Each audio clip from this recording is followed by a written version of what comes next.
quando eu assisti em 2021, foi na competição da mostra de filmes da competição de Gramado. Nada presencial ainda, né? Foi retornar de fato ao presencial no ano passado. E naquela ocasião vi o filme né, pela tela de TV, que é totalmente diferente, né, dessa impressão de tu estar vendo o filme na tela do cinema, ainda mais um filme tão sensorial como A Primeira Morte de Joana. Me ocorreu, assim, como talvez até um título para alguma coisa que eu fosse escrever a respeito, como condensar o vento, né? Porque o filme, ele, o tempo todo, a questão do vento e do suspiro, do movimento que isso gera, do roçar de roupas e a água e o movimento da natureza, tudo muito integrado, né? Através dessa percepção sensorial que o filme tenta trazer, e isso através de uma conjunção, eu acho, de intenções, que é o que me fica, assim, me salta, assim, que é o trabalho da Tula, né, como na montagem, que é extremamente sensível, a fotografia do Bruno, né, que é o nosso Sven Nykvist, né, dos Pampas aqui, né, é um cara que tem uma assinatura. A direção de arte da Adriana Borba casa com esse elemento a música e a parte toda que não é só música, né, tem toda a questão sensorial dos sons, né, dos elementos sonoros que se confundem um pouco, né. Então, acredito que essa junção de intenções, obviamente regidos pela sensibilidade da diretora, né, que fazem com que o filme seja tão belamente sensorial, né. Me lembra muito o Germain Dulac em alguns aspectos, assim, né, da sensibilidade de tentar trazer as sensações, né, através do audiovisual. Outra coisa rica de trabalhar com a Cristiane é a parte do envolvimento sonoro e da música, o quanto a Cristiane prima pelos sonzinhos. A Cristiane é uma perfeccionista, né, com isso. E uma partitura muito bem colocada da questão do desenho de som, nessas intenções, né? Sim. De cada momento, de como que entra. Isso vem de mesmo como um processo de composição lá atrás, antes de filmar, né? A Cris vai cuidar de cada soprinho ali ao longo dos 90 minutos. Apesar de sair com muitas pistas de som armada da edição de imagem, quando eu vejo no cinema, é outro filme. Foi um reencontro com o filme na sala grande, pra gente também, né? Porque o tempo expositivo, né? O tempo de exposição a uma imagem e o tempo que a gente navega em uma imagem quando ela tem uma área maior da tela grande, né? Muda a maneira como a gente percebe e a gente, enfim, foi reencontrar essas relações também na sala de cinema. O vento, acho que também tem essa simbologia claramente da passagem do tempo, né? Então, até tem um momento ali na praia que a mãe da Carolina, né? Da Carolina fala em alemão, né? Que é impossível prender o tempo, né? Então, essa questão, a morte da tia, foi sim um propulsor para essa investigação que obviamente simboliza, antes de mais nada, uma busca interna dela, né? Então, isso é a elaboração do luto, né? De uma certa forma, né? Foi um elemento propulsor para que ela identificasse coisas importantes dentro dela. Daquele vento sendo mostrado, a gente ouve aquele vento, aquelas mudanças todas, eu acho que vão colaborando, né, para ela, para a mudança dela também. Para mim está mais relacionado a essa liberdade, sabe, essa libertação que ela vai aos poucos encontrando ali naquele ambiente onde ela vive, que as pessoas são super tradicionais, enfim, a relação das meninas com seus pais, que tolhe um pouco os sentimentos, né, as vontades. E aí, quando elas vão para aquela região lá das hélices gigantes, aquela natureza imensa, aquele azul do céu, né, acho que combina tanto com o que elas estão sentindo, com aquela liberdade toda. Como que essa percepção do sensível, né, do universo feminino, da sutileza e de uma experiência sensorial, né, ela pode ser também proposta a partir do desejo de criar uma forma orgânica com aquele universo ficcional que está sendo criado, né?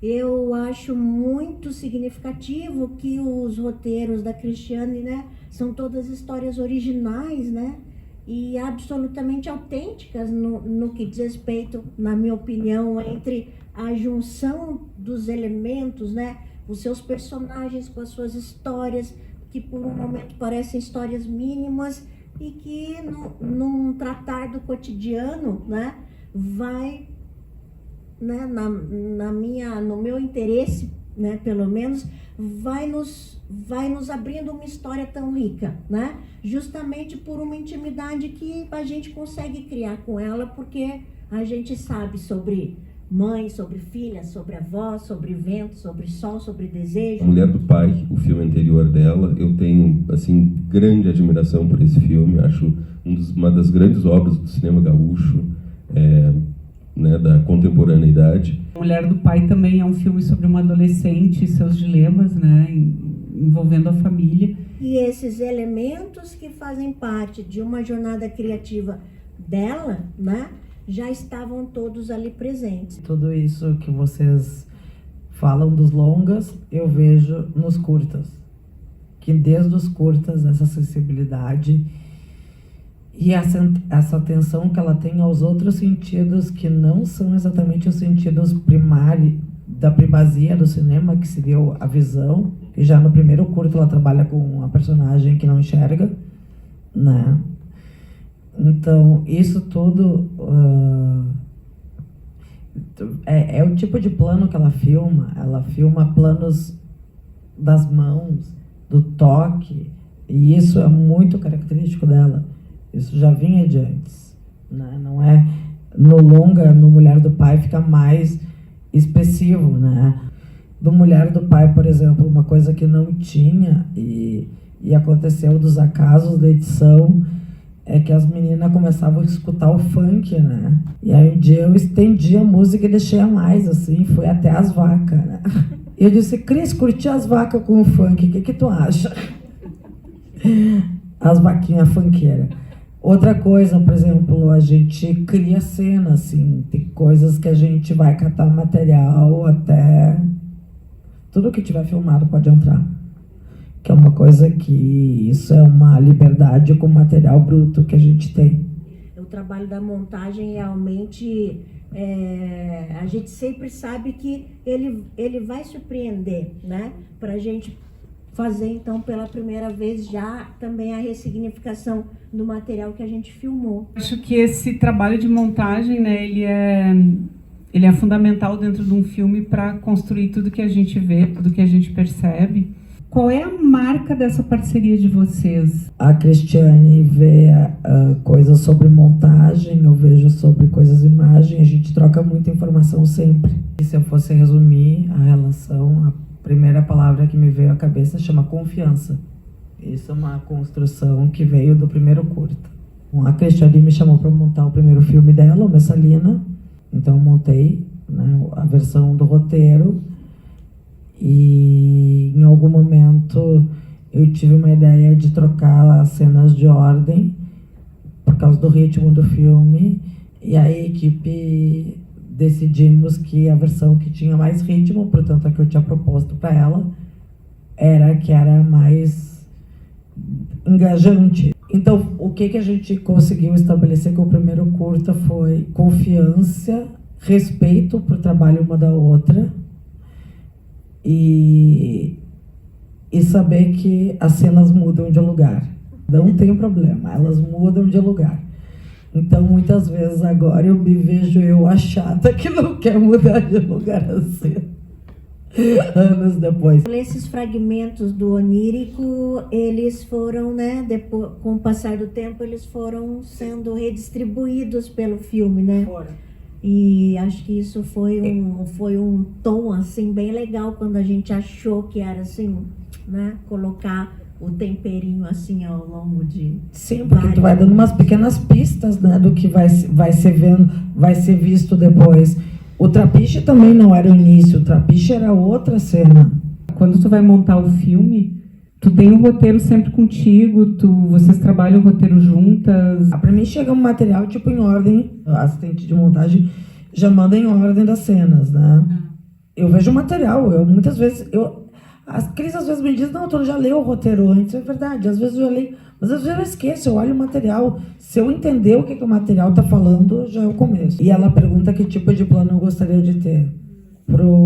Pra primeira morte de Joana, eu só dizia assim, Cristiane, planos de vento, onde bater vento, tu filma.